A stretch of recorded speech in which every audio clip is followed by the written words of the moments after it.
चुनाव की नाव में आप सभी दर्शकों का स्वागत है। मैं हूं युवराज सिंह पुरावत।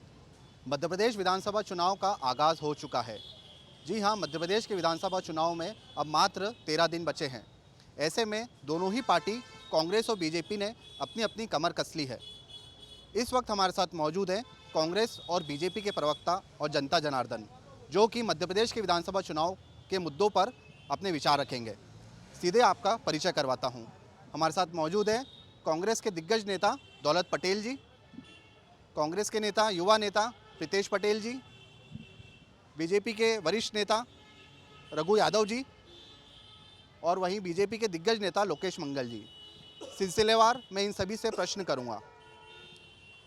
ऐसे कौन कौन से मुद्दे हैं जिन पर कि कांग्रेस पार्टी इस बार का विधानसभा चुनाव लड़ रही है? देखिए, ये बड़ी वास्तविक मुद्दे जो हैं फिलहाल में, यहाँ बैठी जितनी भी जनता है, आप वही चाहे राजनीति से बिलोंग करती हो या ना करती हो, जिनसे भी पूछेंगे वे आज बेरोजगारी और महंगाई से त्रस्त हैं और इन्हीं सबसे सशक्त मुद्दों पर कांग्रेस चुनाव लड़ रही है। कौन कौन से मुद्दे हैं जिस पर कि कांग्रेस चुनाव लड़ रही है और ऐसे कौन कौन से मुद्दे हैं जिससे कि जनता त्रस्त है? देखिए, इसमें सबसे महत्वपूर्ण तो किसानों का मुद्दा है। किसान की हालत मध्य प्रदेश से छुपी हुई नहीं है, देश से छुपी हुई नहीं है। महिलाओं का भी एक बड़ा विषय है। महिलाओं के ऊपर जो अत्याचार, जो अपराध, महिला अपराध जो बढ़ रहे हैं देश के अंदर, वो भी देश और प्रदेश से छुपे हुए नहीं हैं। और चिकित्सा का जो क्षेत्र है वो भी त्रस्त है, पूरी तरह से तबाह हो चुका है मध्य प्रदेश के अंदर। तो एक चिकित्सा का भी मुद्दा महत्वपूर्ण है। उसके अलावा जो शिक्षा का मुद्दा है, शिक्षा की नई नई नीतियाँ, नई नई योजनाओं के बारे में हमारे जो वचन पत्र है आदरणीय कमलनाथ जी ने उसका बखान किया है। तो शिक्षा का भी एक अहम मुद्दा है मध्य प्रदेश के अंदर। जी हाँ, निश्चित तौर पर शिक्षा एक अहम मुद्दा है क्योंकि बेरोजगारी दर भी निरंतर बढ़ रही है मध्य प्रदेश में। हमारे साथ मौजूद है बीजेपी के नेता लोकेश मंगल जी। मंगल जी, क्या प्राथमिकताएं रहेंगी बीजेपी की इस बार के विधानसभा चुनाव में? जी नमस्कार। मैं सबसे पहले एमपी न्यूज़ का आभार व्यक्त करना चाहता हूं, और जो कि हमारा स्लोगन है चुनाव की नाव, तो लोकतंत्र के समुद्र में चुनाव की नाव आई है। नागरिकों को ये पतवार संविधान ने थमाई है। लोकतंत्र का महापर्व चुनाव, जिसमें सभी राजनीतिक दलों को अपने मुद्दे विषय रखने का पूरा हक है, किंतु जनता निर्विघ्न होकर, निष्पक्ष होकर पूर्ण रूप से मतदान करें। हमारा सभी राजनीतिक दलों का ये कर्तव्य है। अपनी अपनी बात हम सब रखते हैं, सकारात्मक रूप से रखते हैं, और ये हमारा राजनीतिक सौहार्द है कि यहाँ दो दल के चार लोग जरूर खड़े हैं, लेकिन दिल से विचार से हम सब एक हैं। ये हमारा सकारात्मक भाव है। ये हमारे मध्य प्रदेश की राजनीति है, जिसमें आज हम दो दल के चार लोग मिलने से पहले, चर्चा होने से पहले हाथ मिलाते हैं, मन से मिलते हैं, आत्मीयता से मिलते हैं। तो ये हमारा राजनीतिक सौहार्द है, ये हमारा कमाया है। ये ना भाजपा का है ना कांग्रेस का है, ये व्यक्तित्व का है। सकारात्मक राजनीति को ही 40 वर्षों से माननीय कैलाश जी विजयवर्गीय साहब ने संजोया है। नंदानगर की 9 नंबर गली में महज इंसान होने पे जो कुछ किया जा सकता था वो सब कुछ भाई साहब ने किया है, जो कि इस शहर का बेटा जनता ने चुनावी मत से उसे इतना सशक्त बनाया कि उसने देश में यहाँ के लोगों के बूते नाम कमाया और यहाँ के लोगों के प्रति सदैव कृतज्ञ रहा। ऐसे कौन कौन से पॉइंट्स है जिस पर कि इस बार बीजेपी पार्टी फोकस कर रही है, क्योंकि पिछले 18 साल से बीजेपी इस बार मध्य प्रदेश में? भारतीय जनता पार्टी को लगातार जनता का आशीर्वाद 20 वर्षों से मिल रहा है। केंद्र में मोदी जी की सरकार 9 वर्षों से गरीब कल्याण और शिक्षा के लिए, किसान के लिए, आज किसान को अगर 12,000 रुपये देने का काम कर रही है कोई सरकार, तो वो भारतीय जनता पार्टी है। तो भारतीय जनता पार्टी निम्न स्तर तक, छोटे छोटे जो गांव, कस्बे, बस्तियों में एक एक अपना फोकस करती है और दीनदयाल जी के पद चिन्हों पर चलकर अंतिम व्यक्ति की चिंता करती है।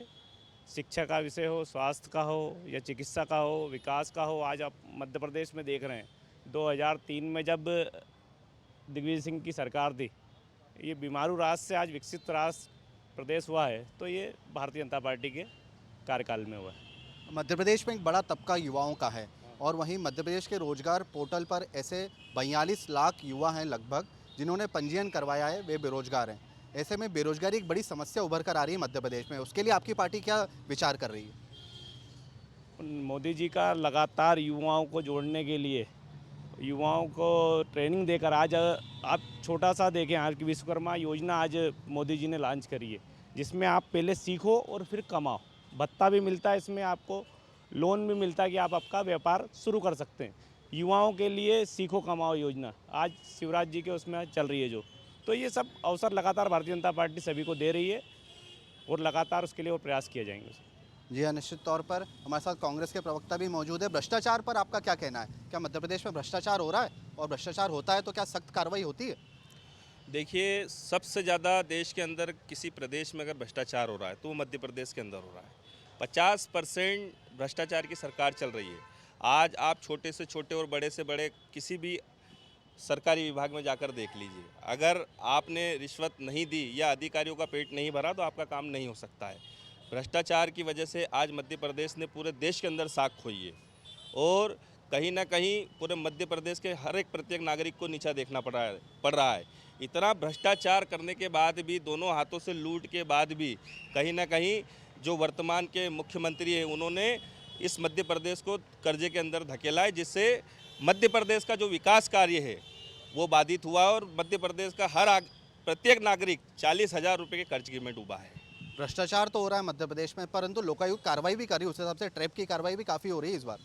लोकायुक्त कार्रवाई कर रही है ना, जो विपक्षी दल है उन पर कार्रवाई ये कर रही है। किसी भाजपा के नेता पे या किसी भाजपा के किसी मंत्री, वित्त मंत्री पे तो आज तक कोई कार्रवाई नहीं की लोकायुक्त ने। हम लगातार देख रहे हैं कि देश के अंदर जो लोकायुक्त की कार्रवाई हो रही है, विपक्ष के जो नेतागण हैं या विपक्ष के जो नेतागण हैं उनसे जुड़े जो लोग हैं उन पर लगातार लोकायुक्त कार्रवाई कर रही है, क्योंकि समानता, एक तरह से समानता जो होनी चाहिए उस तरह की समानता इस लोकायुक्त की कार्रवाइयों में नहीं देखने को मिल रही है कहीं ना कहीं। जी हाँ, निश्चित तौर पर दौलत पटेल जी ने एक बड़ा आरोप लगाया। दौलत पटेल जी का ये आरोप है कि लोग, ईडी है वो कार्रवाई नहीं करती है, सिर्फ विपक्ष पे ही कार्रवाई करती है। ऐसा क्यों? जिन विषय को माननीय भाई साहब ने उठाया है उसमें यही कहूँगा कि जब खुद के घर शीशे के हों तो औरों के घर पे पत्थर नहीं फेंका करते हैं। और किस तरीके से हज़ारों करोड़ के आसामी लाखों करोड़, खरबों करोड़ों में कब पहुंच जाते थे पता नहीं चलता था। एक व्यक्ति 20 रुपए की चीज़ को लेता था, वो भी कर्जे पे, और कब वो 20,000 की हो जाती थी। तो राजनीति में न्यायालय का अपना एक महत्व है, प्रत्येक व्यक्ति उसके लिए स्वतंत्र है, न्यायपालिका है, कानून व्यवस्था है। माननीय गृह मंत्री जी अमित शाह जी पे जब सीबीआई, ईडी आरोप, आज जितने लोग ये बातें करते हैं उस समय ये लोग कहाँ थे, किस बिल में थे, किस रेस में थे? उस समय ये सब शून्य थे, क्योंकि उस समय इनका ये मानना था कि हम जो गढ़ेंगे सो हो जाएगा। तो होई सोई जो राम रची राखा, राम सुख में सुमिरन जो करे तो दुख काहे को है। अब इनने सुख के समय तो रावण रावण जपा, और जो है दुख का समय आया तो राम राम याद आने लगे। माननीय गृह मंत्री जी के ऊपर जितने संगीन आरोप हुए और जितने तरीके की कार्रवाइयाँ हुई और जितने तरीके के समन जारी हुए या व्यक्तिगत रूप से जो जो हुआ, अब अनऑफिशियली ऑफिशियली के चक्कर में अगर हम जाएंगे तो इतना बड़ा डाटा है कि उसको बोलने और सुनने के लिए कल सुबह हो जाएगी। महंगाई के बारे में आपका क्या कहना है? मिडिल क्लास आदमी अब त्रस्त हो चुका है। टमाटर अभी कुछ दिनों पहले ही 180 रुपये किलो पहुंच गया था, प्याज अभी 100 रुपये किलो मिल रहा है। ऐसे में मिडिल क्लास आदमी अपना जीवन कैसे व्यापन करे? उसके लिए बीजेपी सरकार ने क्या किया है? बीजेपी ने लगातार जो जमाखोर रहते हैं उन पर कार्रवाई करती है। कुछ समय के लिए पानी ज़्यादा गिरा तो टमाटर के भाव बढ़ गए। अभी आप देखो वही टमाटर आज 8 रुपये, 10 रुपये, 20 रुपये किलो मिल रहा है। और प्याज अभी 100 रुपये किलो चल रहा है भाई साहब। प्याज आज आपका चल रहा है, बाकी इसमें भी सरकार सख्त कदम उठाएगी और जो भी इसका निम्न मूल्य तय करके लोगों को उपलब्ध कराएगी। क्या कहना चाहेंगे आप महंगाई पे? ये देखिए, महंगाई दर फिलहाल में 6% से ऊपर उठ चुकी है, और जैसे आपने कहा कि प्याज की जमाखोरी हो रही है, तो इस पर कार्रवाई कब करेगी आपकी सरकार? ये मेरा सवाल है इनसे। भाई साहब ने राम की बात निकाली थी, उस पर कहता हूँ, क्योंकि भारतीय जनता पार्टी शुरुआत से राम के नाम पर प्रचार करती है और राम के नाम पर राजनीति करती है, और ये कांग्रेस पर आरोप लगाती है कि हम राजनीति में धर्म को लेकर आते हैं और धर्म की राजनीति करते हैं, बल्कि प्रत्यक्ष रूप से हमेशा राम के ऊपर राजनीति करने का काम इनका रहा है। बल्कि कांग्रेस पार्टी यह मानती है कि राम चिंतन का विषय है, मंथन का विषय है, आत्मावलोकन का विषय है, लेकिन ये राम के प्रचार के नाम पर राजनीति करते हैं। सीएजी रिपोर्ट के अनुसार पोषण आहार घोटाला हुआ है। जी हाँ, किलो गेहूं एक्टिवा पे ही रवाना कर दिया गया है गाँवों में। ऐसे में हम दौलत पटेल जी से जानेंगे पोषण आहार घोटाले के बारे में आप क्या कहना चाहेंगे, क्योंकि सीएजी रिपोर्ट ने खुद ऑडिट रिपोर्ट में अपना इसका बखान किया है। देखिए, घोटाला तो हर स्तर पे हो रहा है। कोविड-19 के रूप में एक बहुत ही बड़ी देश के अंदर महामारी आई थी। मैं आपको बताना चाहूँगा कि 5 किलो अनाज जो कि 90 रुपये का हुआ करता था, परंतु उसमें प्रचार की जो थैली यूज़ की जा रही थी वो 120 रुपये की यूज़ की जा रही थी। तो कहने का मतलब ये है कि वर्तमान की जो सरकार है, चाहे वो डबल इंजन की जो सरकार है, चाहे केंद्र की सरकार हो चाहे मध्य प्रदेश की सरकार हो, कहीं ना कहीं अपने प्रचार प्रसार में व्यस्त है। और पूरी तरह से जहां कांग्रेस की सरकार में 20 से 25 किलो जब पर व्यक्ति को अनाज दिया जाता था, यहाँ घटाकर 5 किलो कर दिया गया है। तो बाकी का अनाज कहाँ गया? क्योंकि कहीं ना कहीं भ्रष्टाचार बहुत बड़े स्तर पे ये लोग कर रहे हैं, पूरा जमा करने में लगे हुए, एक एक पाई भ्रष्टाचार से। तो पोषण आहार का जो विषय है, बहुत ही बड़े स्तर पे भ्रष्टाचार हुआ है और कहीं ना कहीं ये जांच में इसके खुलासे भी जल्दी होने वाले हैं। जी हाँ, निश्चित तौर पर पटवा अनियमितताएं देखने को मिली थी। ऐसे कई अभ्यर्थी थे, कम से कम 8 से 10 अभ्यर्थी थे जिनको कान से सुनाई नहीं देता था और उन्होंने विकलांग में ये फॉर्म भरा था। उसके बारे में क्या कहेंगे आप? इसके बारे में सरकार ने अभी उस पर तो आपने देखा होगा कि रोक ही लगा दी है कि जो उसकी परीक्षा हुई थी उसके अभी पूरी तरह से प्रतिबंध है और इसमें जो भी लोग पाए जाएंगे उन पर सख्त कार्रवाई सरकार करेगी। पर कार्रवाई सख्त क्यों नहीं होती? एक तरीके से मिसाल पेश होनी चाहिए, क्योंकि कोई भी ऐसा व्यक्ति छात्रों के भविष्य के साथ खिलवाड़ करने की हिम्मत नहीं करे। ये आरोप उन लोगों का है जो सिगरेट और माचिस के पर्चियों पे साइन कर देते थे तो कलेक्टर की नियुक्तियां हो जाया करती थी। और ये तो हमारी सरकार थी और उसकी सोच थी जो ये इतनी परीक्षा और ये प्रोसेस भी हुई है। नहीं तो सिगरेट और माचिस के जो पेपर होते हैं उन पे सिग्नेचर से और एक फ़ोन घूमता था और एक अनपढ़ गवार सा व्यक्ति कलेक्टर हो जाया करता था। वो समय इस देश ने देखा है। लोकतंत्र इसलिए गढ़ा था कि संविधान से देश चल सके, लेकिन इनने नीति से राज की बजाय राज से नीति चलाना चालू कर दी थी। वो सब चीज़ें पब्लिक डोमेन में कि किस तरह से नियुक्तियां की जाती थी, संबंधियों को, सगों को, अपनों को प्रोत्साहित करने के लिए, धन के लिए, बल के लिए, जो माननीय कमलनाथ जी ने 1.25 साल की जो सरकार चलाई थी उसमें ट्रांसफ़र उद्योग चलता था। प्रशासन हो, पुलिस हो, बात होती थी हजारों करोड़ रुपए इधर से उधर, उधर से इधर। तो ये सब चीज़ें अब होता क्या है, कागज़ पे कोई चीज़ होती है तो वो तथ्यात्मक रूप से आती है। अब ये सब चीज़ें बातें होती है, ना अधिकारी सामने आ सकता है, ना कोई बात होती है। राजनीतिक रूप से आरोप प्रत्यारोप सब तरफ से हो सकते हैं। तो बड़ा आसान है। सीएजी रिपोर्ट में तो ऑडिट रिपोर्ट में आया था पोषण आहार के बारे में कि कुंटलों गेहूं एक्टिवा के नंबर प्लेट पे ही रवाना हो गया था गांव में। उस पर क्या कहेंगे आप? उस पर सबसे बड़ी बात तो ये कि हमारी सरकार है तो कार्रवाई भी चालू हुई। कांग्रेस की सरकार रहती तो 25 साल में तो भाई साहब फार्म ही एप्लीकेबल नहीं कर पाते आप, क्योंकि जिसको फार्म लेना था उसके जियाजी या साले ने तो माल भेजा हुआ रहता। अगर हमारे जियाजी या साले ने माल भेजा हुआ रहता तो हम रिपोर्ट जारी क्यों नहीं देते? अगर विपक्ष का आरोप अगर मैं उनका आरोप मानूं कि साहब हमारे हिसाब से मैनेज, अगर हमारे हिसाब से मैनेज होता तो वो चीज़ आने हम क्यों देते? सरकार हमारी है, ऐसा इनका आरोप है। लेकिन ऐसा नहीं हो सकता है, क्योंकि भारतीय संविधान ने कार्यपालिका, न्यायपालिका और विधायिका तीनों को समक्ष पृथक रखा है ताकि निष्पक्ष रहे। ठीक है, अब हम जनता से सवाल लेंगे कि जनता का क्या विचार है आज के इस शासन पर। कुछ सवाल है आपके कांग्रेस या बीजेपी प्रवक्ताओं से? कांग्रेस के लोगों से मेरा सवाल है, कांग्रेस के व्यक्तियों से मेरा सवाल है, जब ये 15 महीने की सरकार आई थी उस टाइम में इन्हें क्या करा? 15 महीने की सरकार में लोगों को इतना परेशान किया इन लोगों ने और इतना अत्याचार करा कि उनको श्रीमंत सिंधिया जी ने भी अलर्ट किया कि आप ये कार्य करो नहीं तो रोड पे आ जाओगे। क्या परेशान किया, कुछ बताएंगे आप? महंगाई, अवैध ढंग से वसूली चालू कर दी इनके लोगों ने, रेती का खनन करना चालू किया, बहुत सारी ऐसी चीज़ें की जिनसे सिंधिया जी भी आहत होकर इनसे बहुत बोला, इनसे नहीं माने तो वो आखिर उनको रोड पे लाना पड़ा।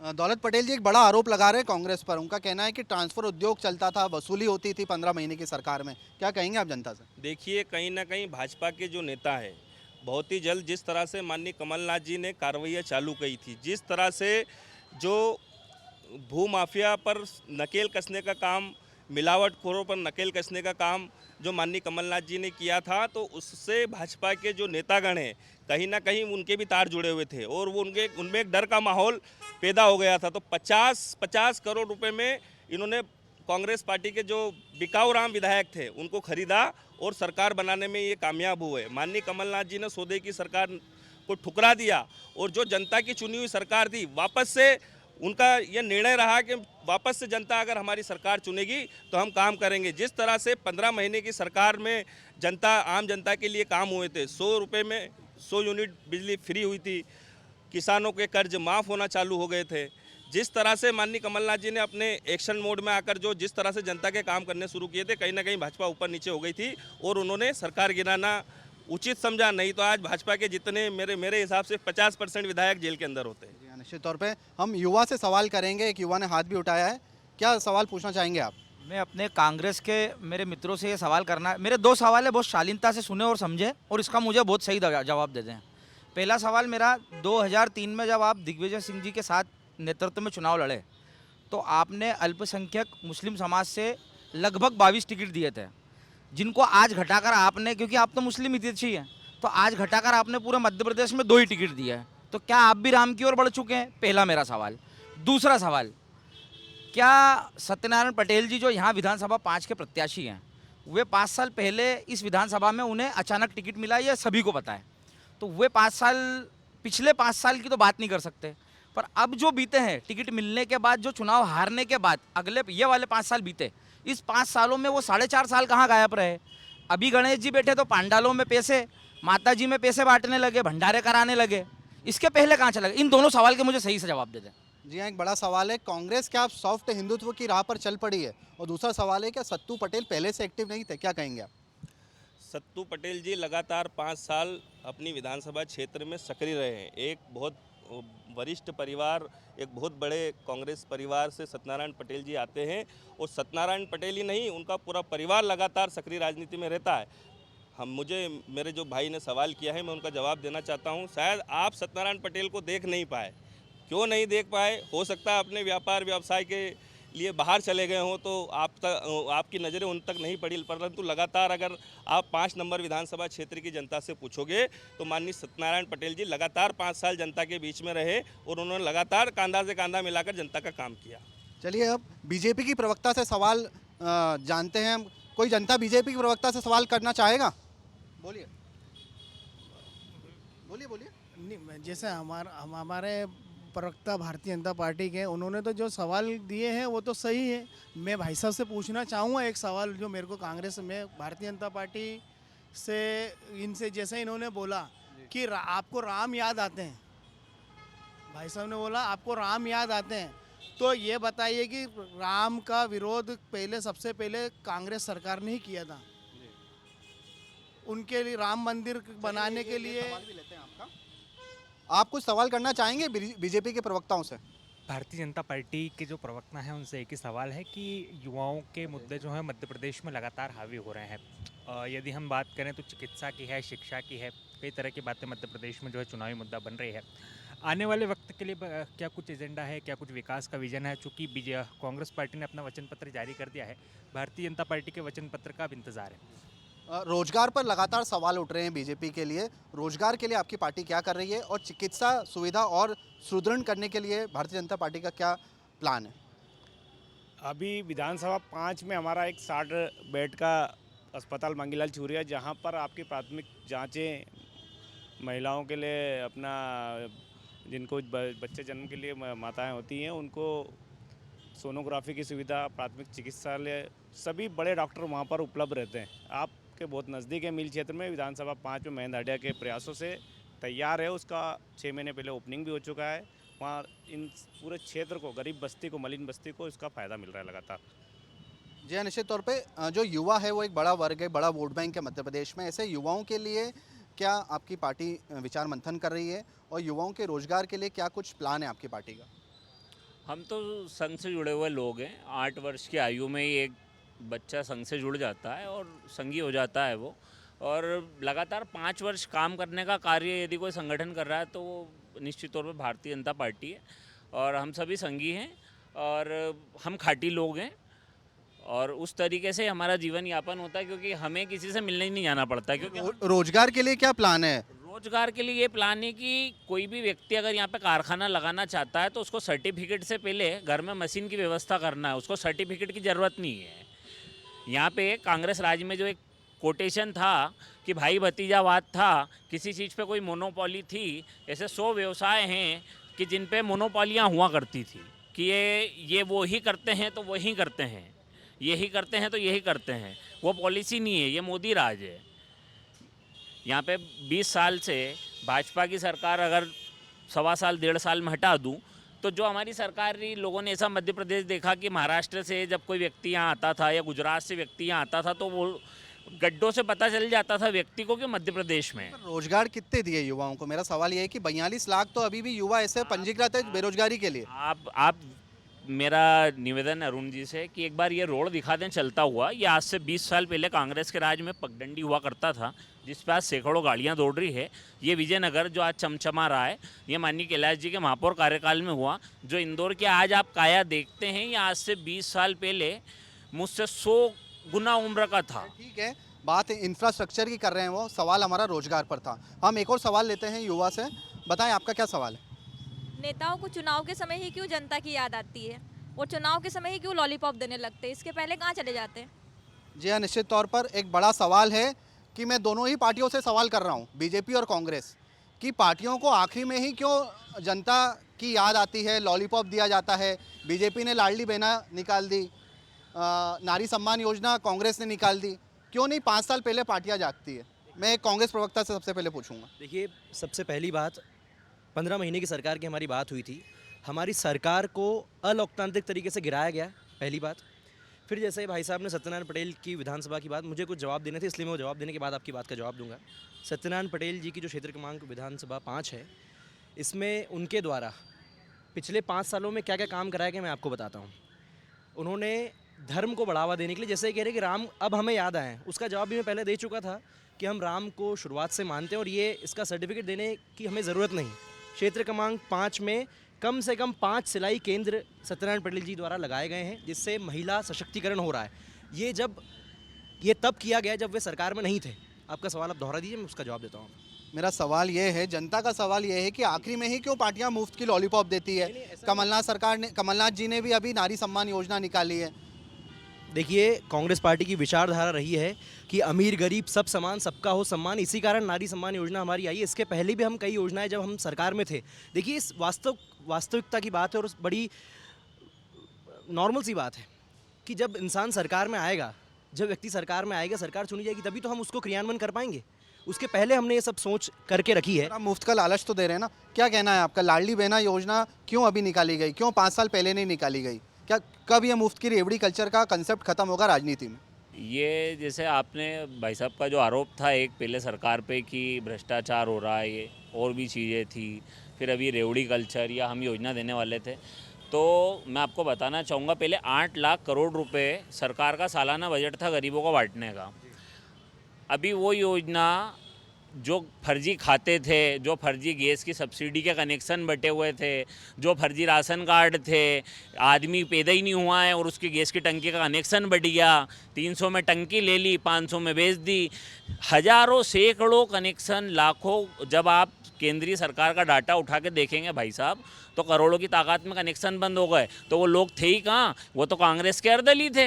कांग्रेस ने जो राशन की दुकानें बांटी, वो किसको बांटी? जो उनके अर्दली थे उस समय। आज की तारीख में व्यक्ति को राशन दुकान, या अभी आप यहाँ खड़े होकर राशन दुकान का ठेला लगा दोगे या स्टॉल लगा दोगे तो व्यक्ति लेने नहीं आएगा, क्योंकि बचता ही नहीं है कुछ। भ्रष्टाचार मुक्त कर दिया हमने। हमको जो पैसा भेजना था वो हमने सीधे वहाँ पर भेजा। अब ये लाडली बहना की बात आई तो अनुच्छेद 15(3) में प्रोविजन है कि महिला और बच्चों के लिए आप जब चाहो जो चाहो, राज्य सरकार और केंद्र सरकार दोनों को ये निर्देशित है कि आप जब जो चाहो महिला और बच्चों के लिए कर सकते हो, क्योंकि नारी सम्मान हमारे लिए सबसे सर्वोपरि है। और रही बात कमलनाथ जी हों या शिवराज जी हों या मोदी जी हों, राहुल जी हों, मायावती जी हों, कोई भी जी हो, हर जी ये चाहता है कि नारी का सम्मान हो। और ये अंत समय में नहीं है, ये भाई साहब तो बताना भूल गए, कांग्रेस के समय में भी नारी सम्मान के लिए बहुत कुछ हुआ है और ये आज से नहीं हो रहा है। आप आत्मनिर्भर बनाओ ना नारियों को, मुफ्त की रेवड़ी क्यों दे रहे हो? दूसरी बात, रोजगार पैदा करो, आप व्यापार पैदा करो, उनको आत्मनिर्भर बनाओ।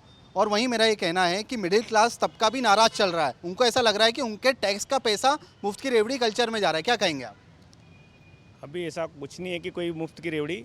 नारी सशक्तिकरण जैसा शिवराज जी का वादा है कि महिलाओं को आत्मनिर्भर बनाएंगे, इसके अंदर छोटी छोटी जो महिलाएं रहती है, बहुत कम जिनकी आय होती है, वो लोग पैसे को जोड़कर और अपने डेवलपमेंट में लगाएगी, सिलाई मशीन लेंगी, वो उनसे व्यापार करेगी। इसका उद्देश्य ये है कि धीरे धीरे उनको आत्मनिर्भर बनाएंगे और उनकी आय को 10,000 और 15,000 करेंगे। एक सवाल और युवा पूछना चाहते हैं। क्या सवाल है आपका? खड़े होकर पूछिए। मेरा सवाल ये है कि मैं एक स्टूडेंट हूँ, काफ़ी समय से कई स्टूडेंट्स की स्कॉलरशिप नहीं आई है, और दूसरा मध्य प्रदेश में व्यापम घोटाला की स्कॉलरशिप नहीं आई, कॉलेज स्टूडेंट्स की, ओबीसी की नहीं आई है, काफ़ी स्टूडेंट्स की नहीं आई है। और दूसरा सवाल ये है कि मध्य प्रदेश में व्यापम घोटाला हुआ है, इसके अलावा मध्य प्रदेश में फ़िलहाल में पटवारी, कुछ ही समय पहले पटवारी घोटाला हुआ जिसकी जांच चल रही है। तो मैं जानना चाहूँगा, ये वाकई में युवा हितैषी सरकार है या फिर युवाओं को हतोत्साहित करने वाली सरकार है? व्यापम घोटाले पर एक बड़ा सवाल किया गया है युवा के द्वारा। व्यापम घोटाले पर आपका क्या कहना है? वहीं पटवारी भर्ती घोटाले का भी आरोप लगाया इन्होंने, और वहीं पिछले कई समय से ओबीसी की स्कॉलरशिप नहीं मिल रही उनको कॉलेजों की। वो एक स्टूडेंट है, कॉलेज स्टूडेंट, आपसे सवाल करना चाहिए। अगर उनको स्कॉलरशिप नहीं मिली है तो उसके लिए तो सबसे पहले क्षमा प्रार्थी हूँ कि जो कार्य होना चाहिए था वो नहीं हुआ है, वो जिसकी भी त्रुटि रही हो, लेकिन असुविधा हुई है। और रही बात घोटालों की और सरकार की, तो तकरीबन हमारे पास 5 लाख घोटालों का कांग्रेस का डाटा है, और कभी भाई साहब आदेश करेंगे तो हम राजबाड़ा पे उसको प्रदर्शित करवा देंगे। जब से अभी तक के वोफोर से लेके तो सब कुछ, और गधे घोड़े हाथी सब हमको पता है। तो भाई साहब जब जहाँ चाहेंगे, प्यादे से लेके हाथी तक, और इनका राजा भी दाव पे लग सकता है। बड़ा आरोप लगा रहे हैं, 5 लाख घोटाला। 5 लाख घोटाला हमारे पास तो भाई साहब जब से देश आज़ाद हुआ, जब से अभी तक की लिस्ट है ना, क्योंकि हम तो स्वतंत्र रूप से पढ़ सकते हैं। भारतीय लोकतंत्र में ये बात बोलना ही भूल गए कि भारतीय संविधान सभा में महिला को विशेष महत्व दिया, क्योंकि नारी प्रतिनिधित्व का विशेष स्थान रहा है।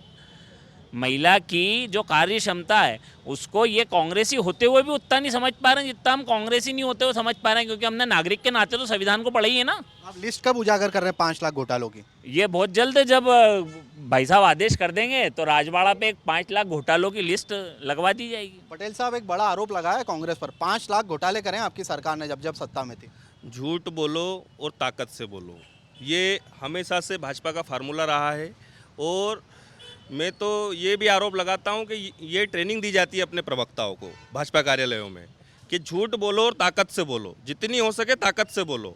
तो वही काम हमारे आदरणीय भाई साहब कर रहे हैं। और अगर 5 लाख ऐसी 5 लाख लोगों की इनकी लिस्ट है तो सार्वजनिक करें, क्यों छुपा के रखी हुई है? एक सवाल और लेना चाहेंगे आप? जी हाँ, क्या सवाल है आपका? भाई साहब 2014 के पहले कांग्रेस सरकार भाई साहब जैसा बोल रहे हैं कि घोटाले की बोले ये भारतीय जनता पार्टी आरोप लगाती है, तो 2014 के पहले देखो कॉमनवेल्थ गेल घोटाला हुआ है, उसके बाद तुम्हारा वो क्या बोलते हैं जी स्पेक्ट्रम घोटाला हुआ है, इस्पात घोटाला हुआ है, उसकी लंबी। और अरविंद केजरीवाल जी ने जब आंदोलन किया था तो वो लिस्ट लेके घूमते थे शीला दीक्षित के कि इतना घोटाले होते। घोटाले पे सवाल है आपका ना? आपका सवाल, आपका क्या सवाल है? देखिए, सबसे पहले तो मैं आपको एक चीज़ बोलना चाहता हूँ, बार बार रोज़गार का विषय चल रहा है, तो चाहे केंद्र की सरकार हो, राज्य शासन की सरकार हो, जितना व्यापार बढ़ाने के लिए या रोज़गार को बढ़ाने के लिए जितने प्रकार के अपना मुद्रा योजना के लोन हो या स्वरोजगार योजना हो, इन सब योजना के माध्यम से रोज़गार बढ़ाने की कोशिश ही करिए। अगर कोई व्यापार चालू करता है तो वो अकेला व्यक्ति सारे काम नहीं कर सकता, उससे रोज़गार ही बनता है। दूसरा मेरा कांग्रेस से सवाल ये है कि आप बताइए 2003 में जब भारतीय जनता पार्टी सरकार में आई थी तब पर कैपिटल इनकम 11,400 थी, और आज जब 2023 में हम बैठे हैं, भारतीय जनता पार्टी के 20 साल के शासन के बाद में वो पर कैपिटल इनकम 1,43,000 पहुंच चुकी है। इसका मतलब है मध्य प्रदेश राज्य का विकास तो भारतीय जनता पार्टी ने ही करा है। इनका विजन क्या है? जो ये घोटालों का ये आरोप लगाते हैं, भ्रष्टाचार का ये आरोप लगाते हैं, दूसरी चीज़ों का, इनका खुद का विजन क्या है? ये सिर्फ आरोप लगाने के सिवा खुद का विजन अगर जनता के बीच में उतारे तो हम कोई बात सुने। इनके आरोपों के अलावा इनके पास विषय क्या है? घोटालों का एक बड़ा सवाल उठ रहा है कांग्रेस के ऊपर। कॉमनवेल्थ गेम्स में घोटाला था, ऐसा उनका कहना है, और वहीं जीडीपी काफ़ी बड़ी है मध्य प्रदेश में, ऐसा उनका कहना है। क्या कहेंगे? सबसे पहली बात, जैसे इन्होंने कहा कि घोटाले हुए हैं, उन पर सब में न्यायालय सब चीज़ों में विचाराधीन है। भाई साहब 5 लाख घोटाले बता रहे हैं और ये बता रहे हैं, जैसे मेरे बड़े भाई दौलत पटेल जी ने कहा कि भाजपा का चरित्र ये रहा है कि जब भी इनसे कोई सवाल पूछा जाए तो ये बात करते हैं नेहरू की, ये बात करते हैं इंदिरा गांधी जी की, ये बात करते हैं महात्मा गांधी के द्वारा कुछ गलत काम कर दिए गए हैं इस देश में, जिस कारण आज हम दुर्गति में, इस तरह की बात इनके द्वारा की जाती है। इन्होंने जैसे कहा कि मुद्रा योजना इनके द्वारा निकाली गई है, मैं आपसे पूछना चाहता हूँ, एक बार आप उस मुद्रा योजना के ऑफिस में जाकर देखिए, लिस्ट ऑफ डॉक्यूमेंट्स इतने कठिन होते हैं उसके, और एक आम इंसान वहाँ से लोन पा ही नहीं सकता। और जैसे भाई साहब ने कहा था कि भाई भतीजावाद की बात है, भाई भतीजावाद तो हमें बीसीसीआई के जो अध्यक्ष हैं उनका नाम कोई बताएगा? बीसीसीआई का अध्यक्ष कौन है? बीसीसीआई का अध्यक्ष कौन है? जय शाह है सब। जय शाह है, अमित शाह के पुत्र हैं वो। भाई भतीजावाद कहाँ गया? सचिव खैर कुल मिला के परिवारवाद तो दोनों ही पार्टियों में हावी है, कांग्रेस हो या बीजेपी। हम एक युवा से और एक अन्य प्रश्न पूछेंगे, हम बताएं आपका प्रश्न। सर मैं बीजेपी वालों से सवाल पूछना चाहता हूँ कि बीजेपी हर दिन कर्जा ले रही है घोषणाएं करने के लिए, जो कर्जे का जो भार आएगा वो कौन भरेगा? जी हाँ, एक बड़ा सवाल है बीजेपी से, कर्जा लेकर घी पी रही है आपकी सरकार, ऐसा जनता का कहना है, क्या कहेंगे आप? कर्जा ले लेकर बांटा जा रहा है पैसा। कर्जा जरूर लिया जा रहा है, बाकी सरकारें उसकी किस्त समय पे हमारी भरती है। भारतीय जनता पार्टी आप देख रहे हो कि कोई ऐसा कोई मध्य प्रदेश पे कोई बैंक का लोन नहीं है कि कोई मांगती है सरकार, लगातार उसको भरा जा रहा है और ऐसा कोई किसी को घी नहीं पिलाया जा रहा है।